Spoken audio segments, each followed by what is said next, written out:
It was just like any other night, or at least that's what I thought. I had the night shift again at the old St. Mary's Hospital downtown. You know, the one that's been around for what feels like 100 years. People always talked about how the place was haunted, patients, nurses, even a few doctors, but I never bought into that stuff. I mean, come on, it's a hospital. Weird things happen sometimes, but ghosts? Nah.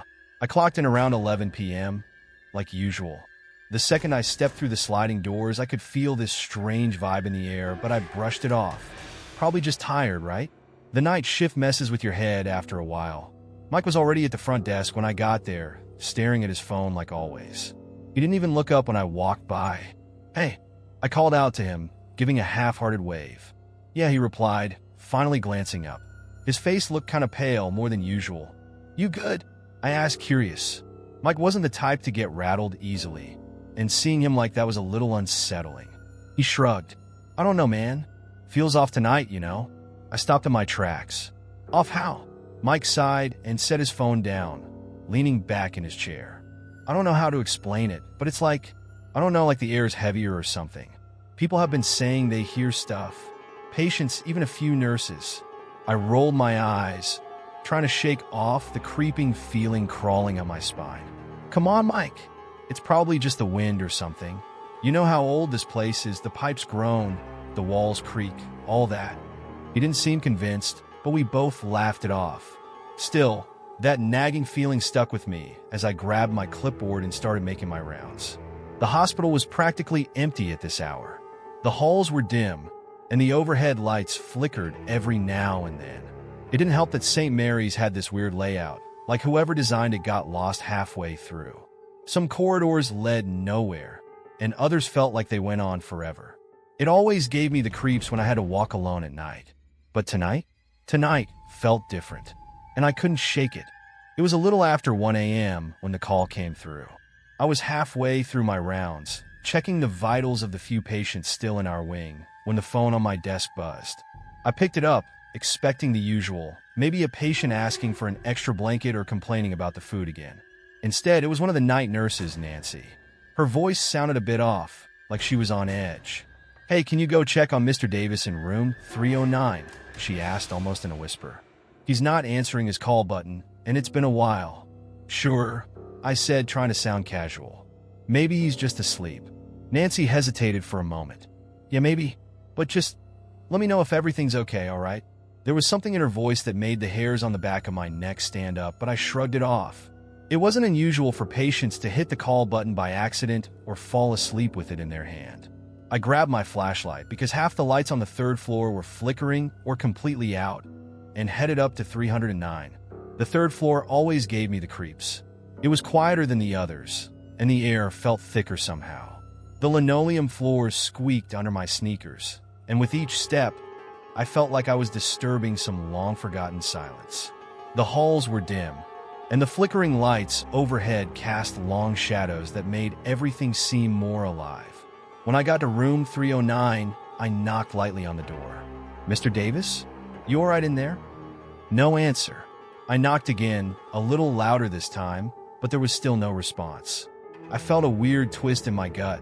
Most patients at least groaned or muttered something if they didn't feel like talking, but the silence in there was unsettling.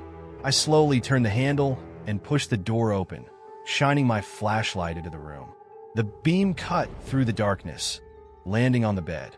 It was empty. At first, I didn't process it. I stood there for a solid 5 seconds, just staring at the bed, expecting to see Mr. Davis laying there. His bed was perfectly made, the sheets neat and tucked in like no one had ever slept in them. The bathroom door was slightly ajar, but there were no sounds coming from inside. I felt my heart rate pick up as I stepped further into the room. "Mr. Davis?" I called out again, louder this time, hoping he was maybe in the bathroom or something. Nothing. I checked the bathroom, opening the door all the way. Empty. I even pulled back the shower curtain, half expecting to find him in there. But there was nothing. No patient, no signs of him even being in the room. Everything was neat, almost too neat, like the room had been untouched for days. At this point, my stomach was doing flips. I checked the closet out of pure desperation, but it was empty too. No one was here. I turned on my heel and practically ran out of the room, heading straight for the nurse's station. Nancy was behind the desk, looking up as soon as she saw me coming. "Hey, where's Mr. Davis?" I asked, trying to keep my voice steady. Nancy frowned, clearly confused. "What do you mean?" "He's in room 309. I shook my head. "No, he's not. The bed's empty. No one's there." Her eyes widened, and she stood up so fast her chair nearly tipped over. "That's impossible. I just checked on him a couple of hours ago. He was there." "Well, he's not there now," I said, my pulse racing. "You sure no one moved him? Maybe they transferred him to another floor." Nancy grabbed her clipboard and flipped through it. No transfer orders. He was supposed to stay there all night. I could see the panic starting to creep into her expression, and it wasn't making me feel any better. We both rushed back to room 309 together. The hallway felt even darker this time, and the squeaking of our shoes on the floor echoed like we were in some kind of endless tunnel. When we reached the room, Nancy pushed open the door and flicked on the light. The bed was still empty, just as I'd left it. She hurried over to the bathroom, checked it, and then turned to me with a pale face. "This doesn't make any sense," she muttered under her breath, clearly shaken. "He was just here. He couldn't have just vanished." I didn't have an explanation. None of it made sense. We searched the room again, top to bottom, but there was no sign of Mr. Davis. It was as if he had never been there in the first place. "We need to check the cameras," I said, trying to sound calm. But inside, my mind was racing. If Mr. Davis had left, the security cameras would have caught him, right? I didn't want to believe it, but there was this nagging thought in the back of my head that maybe something else was going on, something we couldn't explain. Nancy nodded, looking just as freaked out as I felt. "Yeah, let's do that. Maybe we missed something." But deep down, I already knew. Whatever had happened in that room, it wasn't normal, and it was only the beginning. By the time the clock hit 3 a.m., the hospital had settled into that dead silence that only comes in the middle of the night. The kind where the air feels thick, and every little sound gets amplified.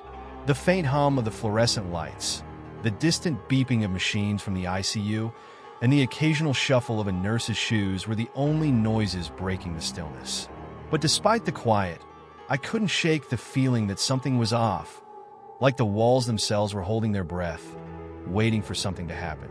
I was walking past the ICU when I heard it for the first time, a faint sound, almost like a whisper. I stopped in my tracks, straining to listen, but it was so quiet I couldn't make out the words. I figured it must have been one of the patients talking in their sleep. It wasn't unusual for patients to mumble in the middle of the night, sometimes half dreaming, half awake. But the sound didn't stop. As I continued down the hall, it seemed to follow me like a soft murmur just out of reach. I turned around, but there was no one there, just the empty hallway stretching out behind me, dimly lit by the flickering lights. My heart picked up its pace, but I told myself it was nothing, just the night playing tricks on me. Then I heard it again, this time clearer. "Help me." I froze. The voice was low, raspy, and it sounded close, too close, like it was right next to me. I spun around, shining my flashlight into the corners of the hallway, but there was no one. Just empty space. I swallowed hard, trying to calm the sudden pounding in my chest. "Hello?" I called out, my voice shaky. "Is someone there?" Nothing. No reply. Just that thick, oppressive silence pressing down on me. For a second, I thought about calling Mike, but then I remembered Nancy's face when we couldn't find Mr. Davis. I didn't want to sound paranoid, but the strange things happening tonight were piling up. I needed to figure out what was going on before I started jumping at shadows. Taking a deep breath, I continued down the hallway, my footsteps echoing too loudly in the stillness. I passed by the ICU doors and glanced inside through the small window. Everything looked normal, patients asleep in their beds, machines quietly whirring away. But there was this gnawing feeling in the pit of my stomach like something was watching me from inside. As I turned the corner towards the elevator, I heard the whisper again, but this time it was clearer, closer. "Help me." The words crawled under my skin, sending a chill up my spine. I whipped around, but the hallway was just as empty as before. I could feel my pulse hammering in my ears, and I was gripping the flashlight, so tight my knuckles turned white. I was about to leave, run really, but then I noticed something strange. One of the ICU doors was cracked open, just a sliver. That door had been closed when I passed it a moment ago, hadn't it? I stared at the gap, a sinking feeling settling into my gut. Maybe one of the patients had woken up and needed help. Or maybe it was something else. Either way, I had to check. My job, after all. Taking a deep breath, I approached the door and gently pushed it open, the hinges creaking softly into quiet. The room was dark, lit only by the soft glow of the machines surrounding the bed. I could see the outline of a figure lying under the blankets. Mr. Harris, an older man who'd been in a coma for weeks. I stepped inside, keeping my flashlight low so I wouldn't disturb him. The room was eerily still, the only sound coming from the steady beeping of the heart monitor. I scanned the room, looking for anything out of place, but everything seemed normal. No shadows lurking in the corners, no strange whispers. Maybe it had just been my imagination. As I turned to leave, the heart monitor flatlined. That piercing, high-pitched beep cut through the silence, and my heart dropped. I rushed to the bedside, my hands shaking as I checked the pulse. Nothing. Mr. Harris's chest was still, no rise or fall. He was gone. Damn it. I muttered, fumbling for the emergency button. I knew Nancy would come running any second, but as I stood there, staring down at the lifeless figure in the bed, I realized something chilling. Mr. Harris was supposed to be in a coma. He hadn't moved, hadn't spoken in weeks. But just before the monitor flatlined, I could have sworn I saw his lips move. They whispered something. "Help me." The words hit me like a punch to the gut. My breath caught in my throat as I stumbled back, knocking into the bedside table. The whisper, it was his voice. It had been him the whole time. But how? How could he have spoken when he was in a coma? Just as I was about to turn and bolt, Nancy came rushing in, breathless. "What happened?" she asked, her eyes wide as she saw the flat line on the monitor. "He's gone," I managed to say, my voice barely above a whisper. She immediately started the procedure, trying to revive him, but deep down, I knew it was too late. Something had happened. Something I couldn't explain. But Mr. Harris was gone, and I had heard his voice before he slipped away. As Nancy worked frantically, I backed out of the room, the feeling of dread wrapping tighter around me with every step. The hallway outside felt darker, the shadows longer, and I swore I could still hear that faint whisper echoing in the back of my mind. "Help me." I didn't tell Nancy what I'd heard. I didn't tell anyone. But I couldn't shake the feeling that whatever was happening tonight, it wasn't over. It was only just beginning. By the time the clock ticked past 4 a.m., my nerves were shot. Between the whispers, the weird stuff with Mr. Davis, and now the flat line in the ICU, I couldn't shake the feeling that something was seriously wrong in this hospital. But no matter how much I tried to keep my head down and do my job, the atmosphere was getting to me. The air felt thick, like it was pressing down on my chest, making it harder to breathe. I tried to convince myself that I was just overtired. Night shifts mess with your mind sometimes, make you see and hear things that aren't really there. I repeated that to myself as I made my way to the basement. The basement was the last place anyone wanted to go, especially in the middle of the night. It was where they kept extra supplies, old equipment, and records no one ever looked at. It was cold down there even in the middle of summer. The pipes rattled and hissed, and every footstep echoed like you were walking through some kind of forgotten crypt. I had to grab some supplies, gauze for fluids, and other basic stuff for the nurses. I wasn't thrilled about it, but it wasn't my first time in that creepy old basement. What made it worse was the elevator. It was this ancient thing, practically a relic from when the hospital first opened. No one liked using it, but there wasn't really any other option unless you wanted to take the stairs down 5 flights, which, let me tell you, was somehow even creepier. I pressed the button for the elevator, and it groaned to life from somewhere deep below. The doors opened with a sluggish ding, revealing the small, dimly lit box that had seen better days. I stepped in, already feeling the cold air seep in through the cracks in the walls. The elevator shuddered as the doors slid closed, and I hit the button for the basement.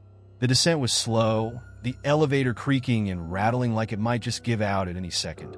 The fluorescent light overhead flickered, casting eerie shadows on the walls. About halfway down, the elevator jerked to a stop. Just like that. No warning, no emergency alarm, nothing. The lights flickered once, twice, and then went out completely, plunging me into absolute darkness. I stood there, frozen, my heart racing as the silence closed in around me. I jabbed at the buttons, trying to get the thing moving again, but nothing happened.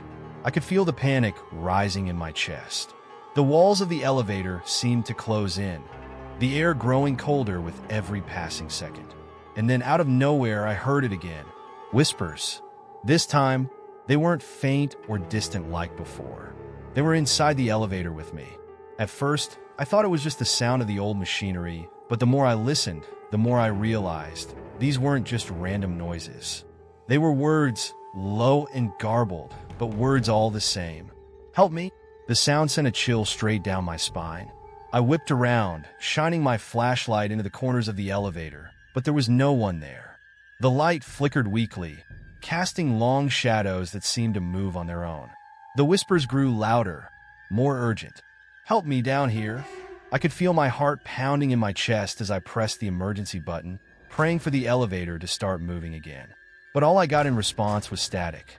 The whispers were all I could hear now, filling the small space with that same desperate plea. I pressed myself against the back wall, trying to keep as far away from the sound as possible, even though it seemed to be coming from all around me. My breath was coming in shallow gasps, the cold air making it feel like I couldn't catch a full breath. Suddenly, the light flickered back on, weak but enough to see by. The elevator jerked to life again, slowly descending the rest of the way to the basement. The whispers faded as the doors slid open with another creak, revealing the dark, empty basement beyond. I didn't waste any time. I practically sprinted out of the elevator, my hands shaking as I gripped the flashlight. The basement was colder than usual, the air heavy and stale. The shelves of old equipment and dusty boxes loomed in the dim light, casting long, twisted shadows across the floor. I tried to shake off the feeling that something was watching me as I moved through the rows of supplies. I just needed to grab what I came for and get the hell out of there. But the more I moved, the more I felt it, that creeping sensation that someone or something was right behind me. I stopped, shining the flashlight around the room. Empty. Of course, it was empty, but the feeling wouldn't leave me. My skin prickled with goosebumps, and I could feel the hairs on the back of my neck standing on end. I had to get out of there fast. I hurried to the shelf, grabbing the gauze and 4 fluids, stuffing them into the cart as quickly as I could.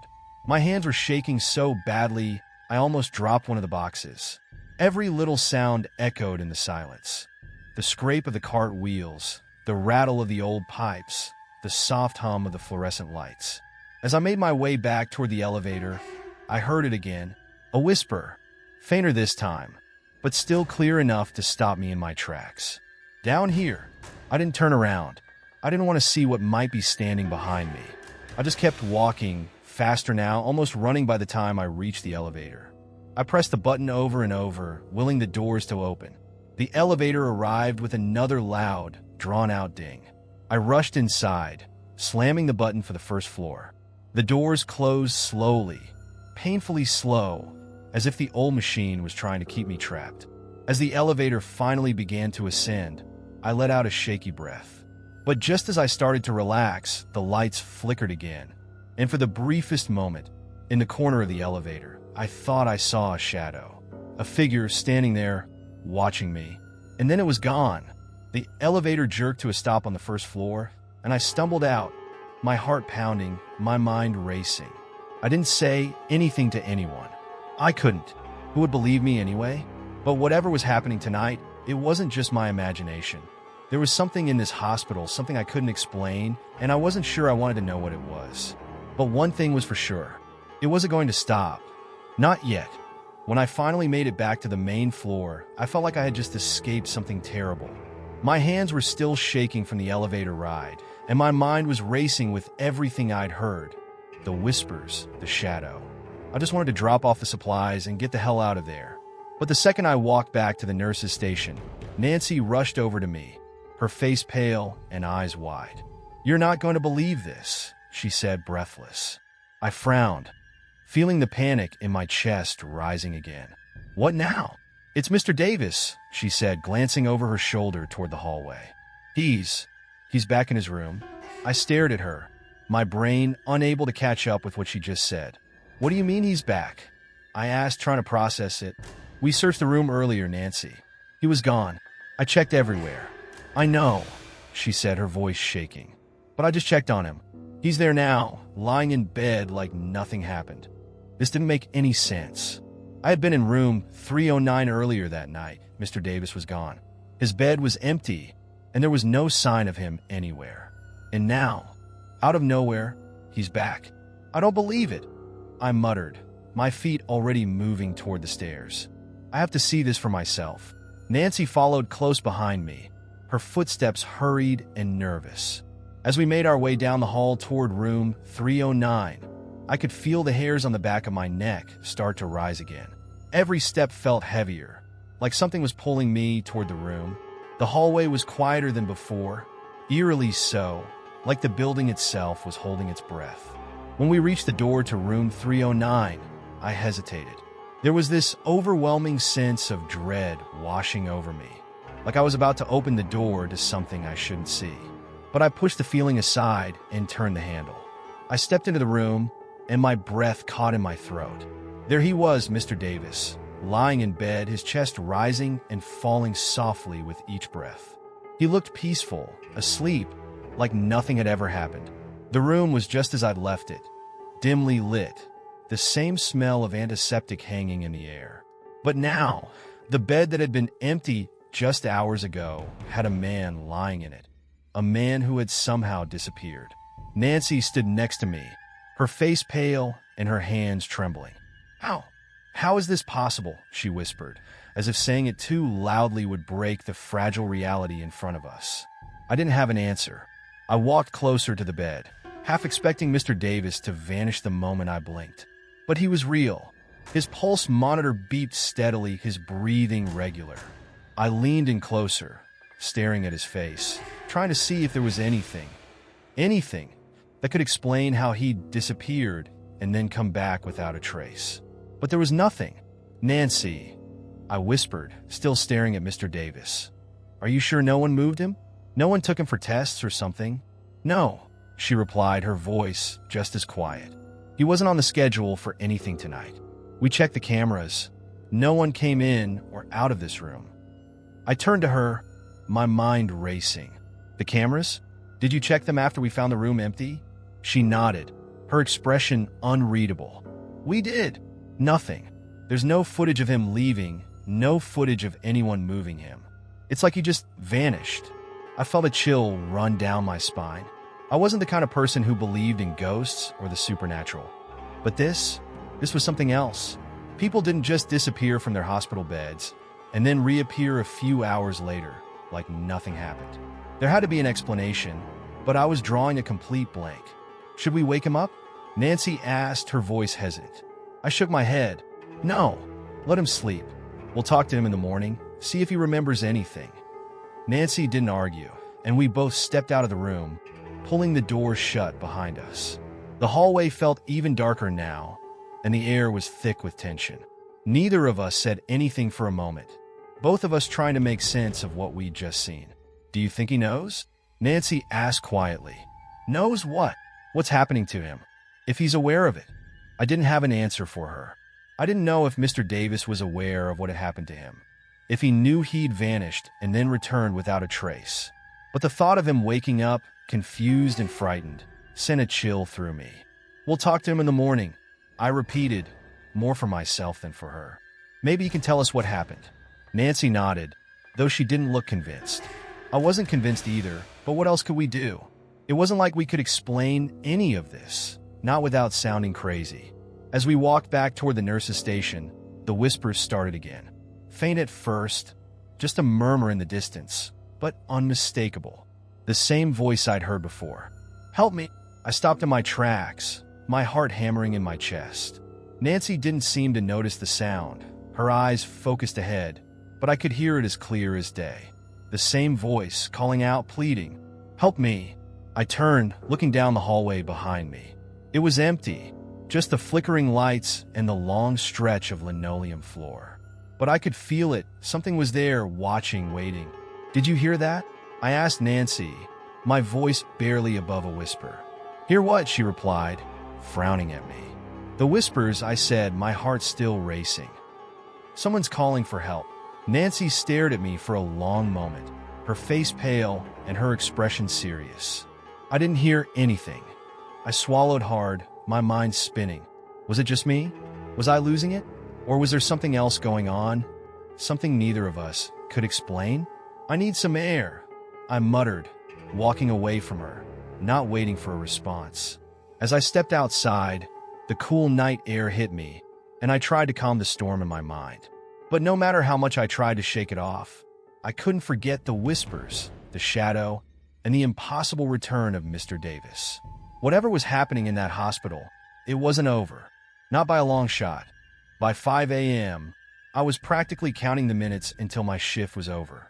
The entire night had been one weird thing after another, and I was exhausted, not just physically but mentally. My nerves were fried, and every shadow in the hospital seemed to stretch a little too long. Every sound seemed just a little too loud. But the worst part? I couldn't shake the feeling that I was being watched. It had started after I left Mr. Davis's room. The second I stepped into the hallway, that cold, prickly feeling crept up my neck like invisible eyes were on me, following my every move. I kept glancing over my shoulder, expecting to see someone standing there, but the hallway was always empty. The whispers had quieted down, but the sensation of being watched, that stayed with me, no matter where I went. Even when I tried to convince myself it was just my imagination, it clung to me like a second skin. I was heading toward the break room, hoping a quick cup of stale coffee would help shake the fog from my mind, when I felt it again, stronger this time. Someone or something was watching me.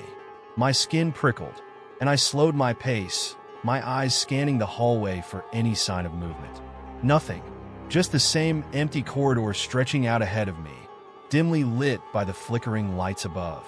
But the feeling didn't go away. In fact, it got worse. It felt like whatever was watching me was getting closer. I stopped, turning around slowly.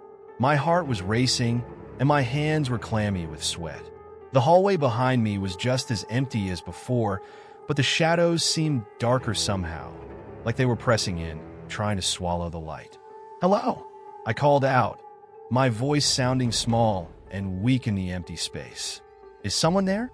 Silence. Not even the usual hum of the machines could break it. Just that thick, suffocating quiet. I took a deep breath, forcing myself to keep moving. It was all in my head, just the stress getting to me. But even as I walked, I couldn't shake the feeling that something was following me, keeping just out of sight. When I reached the break room, I almost sighed in relief. The small, brightly lit space felt like a haven compared to the dark, empty halls outside. I poured myself a cup of coffee, my hand shaking slightly as I brought it to my lips. That's when I saw it, through the small window in the door. Just for a split second, I caught a glimpse of something, a shadow, maybe?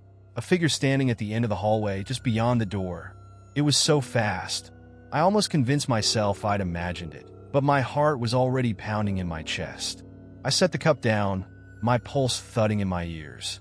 I didn't want to look, but I couldn't help myself. I crossed the room slowly, peering out the window. Nothing. The hallway was empty again, just like before. But I couldn't shake the feeling that whatever I'd seen, whatever had been standing there, was still nearby. I backed away from the door, my breath coming in shallow gasps. This wasn't just stress. This wasn't just lack of sleep. Something was here. Something was watching me, and I couldn't shake the feeling that it was getting closer. Before I could gather my thoughts, the door to the break room creaked open behind me. I whipped around, expecting to see someone standing there, but the door just hung half open, swaying slightly on its hinges. My heart was hammering in my chest as I took a cautious step forward. "Hello?" I called out again, but my voice felt small, swallowed by the empty room. There was no reply, just the door, hanging open like an invitation. I didn't want to step through that door, didn't want to go back into the hallway where I'd seen whatever it was, but something inside me, some terrible, nagging curiosity, forced me to move forward. I stepped into the hallway, the door swinging shut behind me with a soft click. The air in the hallway was thick, heavier than it had been before, and that feeling of being watched, it was stronger than ever. I started walking, my footsteps echoing too loudly in the silence. Every few steps, I glanced behind me, half expecting to see something right there, just inches away, but there was nothing, just empty space. But that didn't stop the growing sense of dread from tightening around my chest, squeezing until I could hardly breathe. As I made my way back toward the nurse's station, the lights overhead flickered, plunging the hallway in a brief, stuttering darkness. For a moment, I thought I saw it again, the shadow at the end of the hall just standing there, watching me. But when the lights flickered back on, it was gone. I quickened my pace, my heart racing as I neared the station. I needed to find Nancy. I needed to tell her what I was seeing, even if it made me sound crazy. But when I rounded the corner, the station was empty. No nurses, no patients, just the soft beeping of the machines echoing in the distance. I called out for Nancy, but my voice felt weak, lost in the vast emptiness of the hospital. The walls seemed to close in on me, the flickering lights casting long, twisting shadows that made the room feel smaller, tighter. Then I saw it. In the reflection of the large glass window behind the station, I caught a glimpse of movement. A figure, just a dark outline, standing behind me. I spun around, but the hallway was empty. Still, the reflection showed it clearly. A shadowy figure, tall and thin, looming just over my shoulder. My blood ran cold. I turned back to the window, my hands shaking as I watched the reflection. The figure didn't move. It just stood there, watching me, its dark form blending into the shadows. I stumbled back, my mind racing, but when I turned around again, this time for real, there was nothing. The hallway behind me was completely empty, just like before. But the reflection had been clear. There was something there, something watching me, something that had been following me all night. I ran back to the station, my hands shaking as I grabbed the phone and dialed Nancy's number. It rang once, twice, 3 times before her tired voice came through. "Nancy," I said, my voice barely above a whisper. "Where are you?" There was a pause, and then her voice came, confused and distant. "I'm in the basement getting supplies." "What's wrong?" I didn't even know where to start. My heart was still racing, my pulse pounding in my ears. "I keep seeing something. I think someone's here." I don't know how to explain it, but before I could finish, the lights overhead flickered again, and I heard it, a whisper, soft and slow, almost right beside me. "You're not alone." I dropped the phone, backing away from the station, my heart hammering in my chest. The shadows seemed to shift around me, like they were alive, moving with a life of their own. And in that moment, I knew I wasn't alone. Not anymore. I stood there, frozen, the phone still dangling from the cord, the whisper echoing in my head. "You're not alone." My breath caught in my throat, and for a moment I couldn't move, couldn't think. My body was paralyzed by the weight of those words, by the certainty that something, or someone, was watching me. I backed away from the nurse's station, my mind racing. The lights overhead flickered again, casting long, jagged shadows across the walls. My feet felt heavy as if they were stuck in place, but I forced myself to keep moving.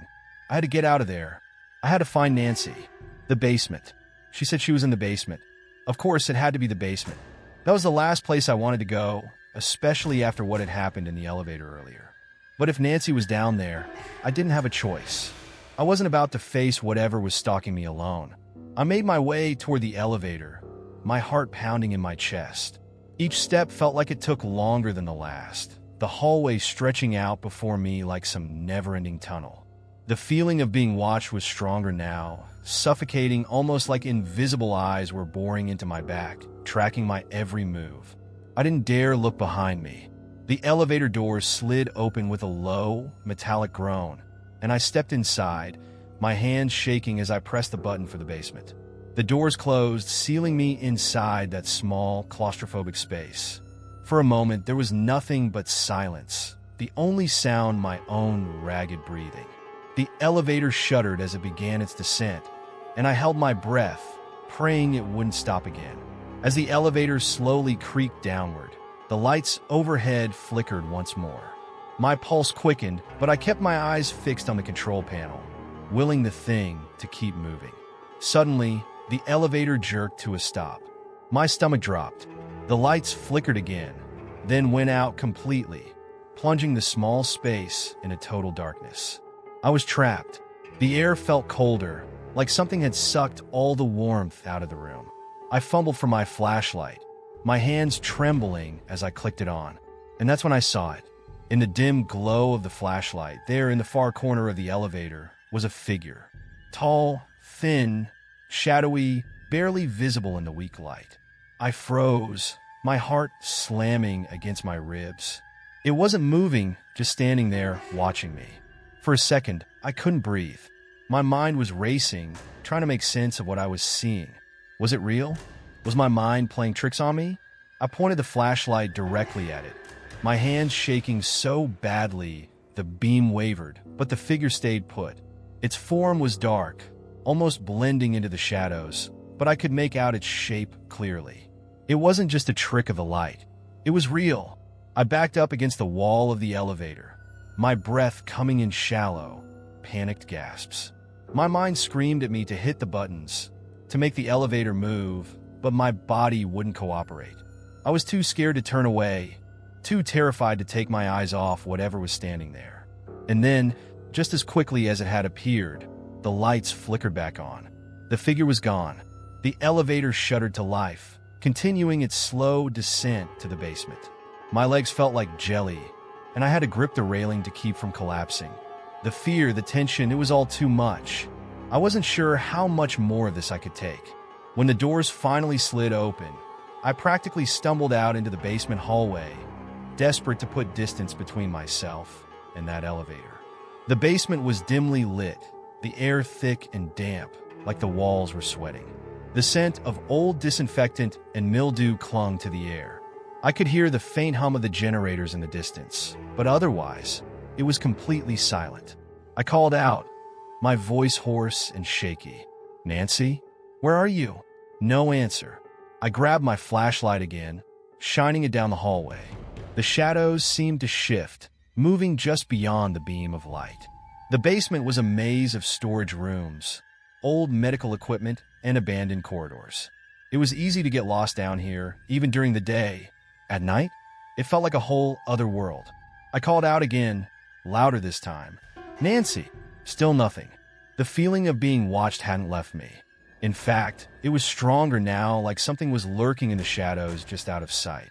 My stomach twisted with dread as I moved further down the hallway, my footsteps echoing loudly in the silence.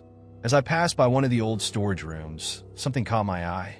The door was slightly ajar, a faint sliver of light spilling out into the hallway. I stopped, my heart skipping a beat. "Nancy," I whispered, my voice barely audible. There was no response, but something inside me, some gut instinct, told me to open the door.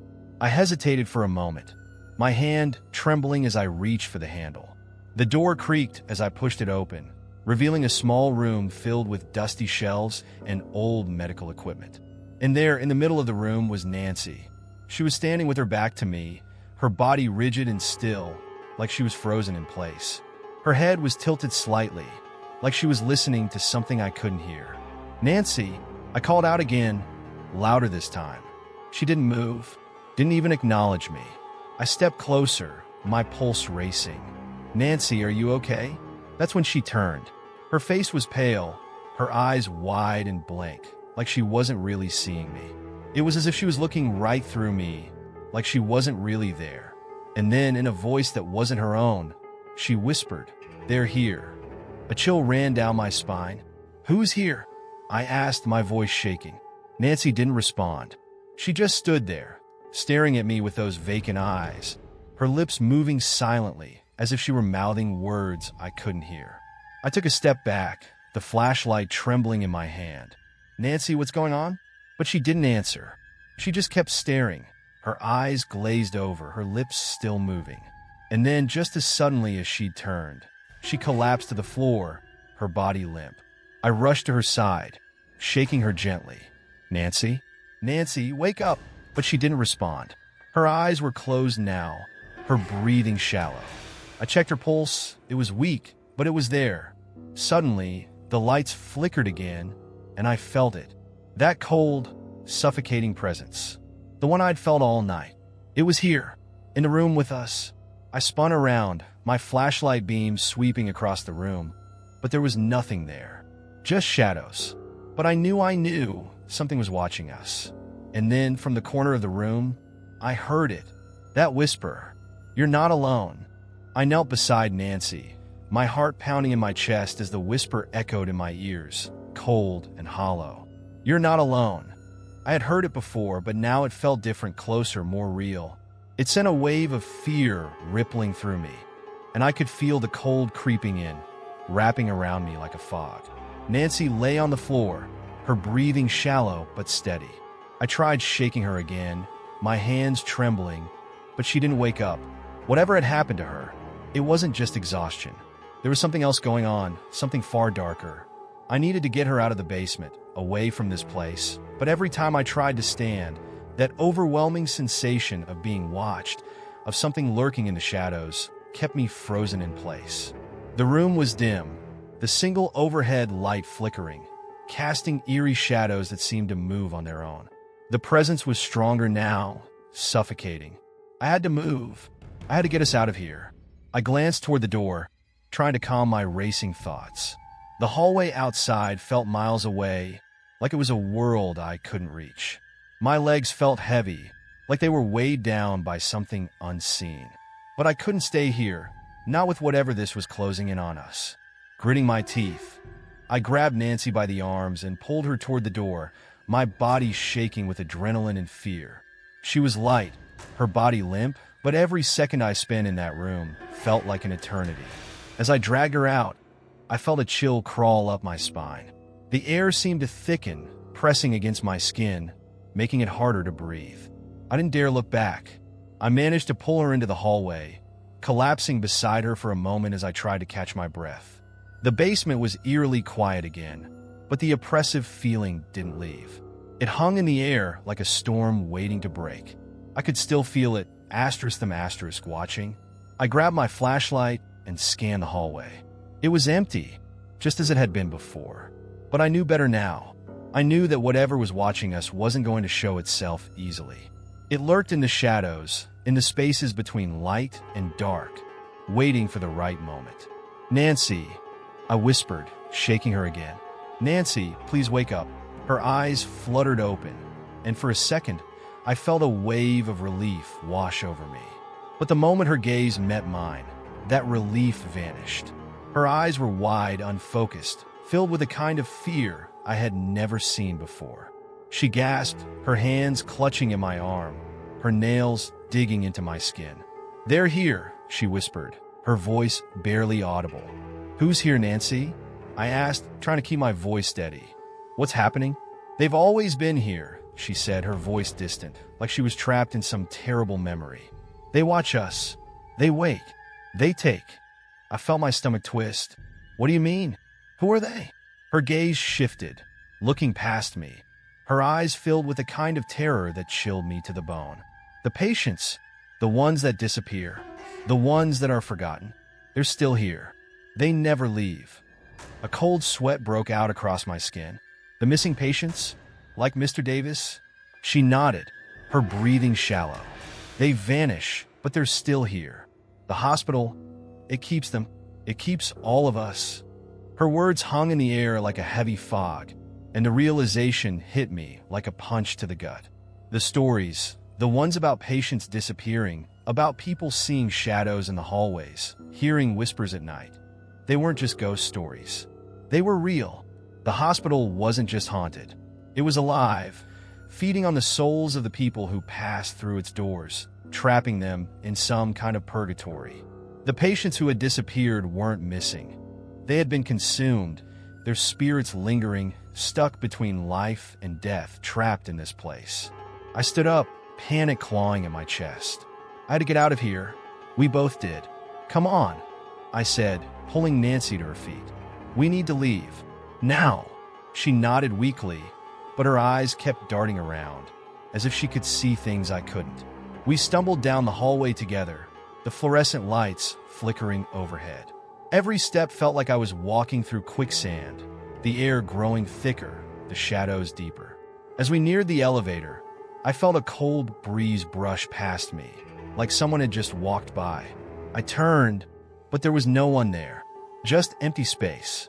But I could feel them. The patients, the ones who had been lost. They were here, all around us, watching, waiting. Nancy whimpered beside me, her grip tightening on my arm. "We have to go," she whispered. "Before they take us too." The elevator dinged, the doors sliding open with an almost mocking slowness. I pushed Nancy inside and hit the button for the main floor, praying the elevator wouldn't stop, wouldn't trap us again. The doors closed, and the elevator began its slow ascent. The ride was agonizing. Every second felt like an hour. The lights flickered again, and for a brief moment, I thought I saw a shadow in the corner of the elevator, just like before. But when I turned to look, it was gone. "Stay with me, Nancy," I said, trying to keep her focused. "We're almost out." She didn't respond, just stared ahead, her eyes unfocused, her lips moving as if she were still whispering to herself. I could barely hear her, but the words sent a chill down my spine. "They never leave. We'll never leave." The elevator finally reached the main floor, and the doors slid open. I practically dragged Nancy out, my heart racing, my body trembling. The lobby was eerily empty, the silence oppressive. It felt like the entire hospital was watching us now, the walls closing in, the shadows growing longer. I could see the front doors just ahead, the faint glow of the early morning sun beginning to creep through the glass. Freedom. We were so close. But as we reached the doors, Nancy stopped, her body stiffening. I turned to her, panic rising in my chest. "Nancy, come on," I urged. "We have to go." But she didn't move. She just stood there, staring at the glass doors, her eyes wide with fear. "I can't," she whispered.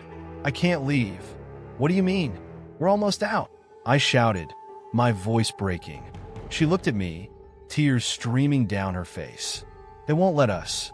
They never let anyone leave."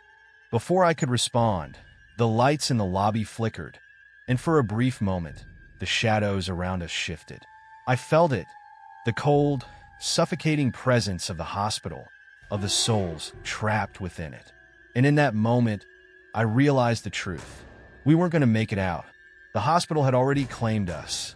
The whispers grew louder, filling the air around us, echoing through the empty halls. "You're not alone. You're never alone." And as the shadows closed in, I knew. We were theirs now, just like all the others before us. The hospital never let anyone leave.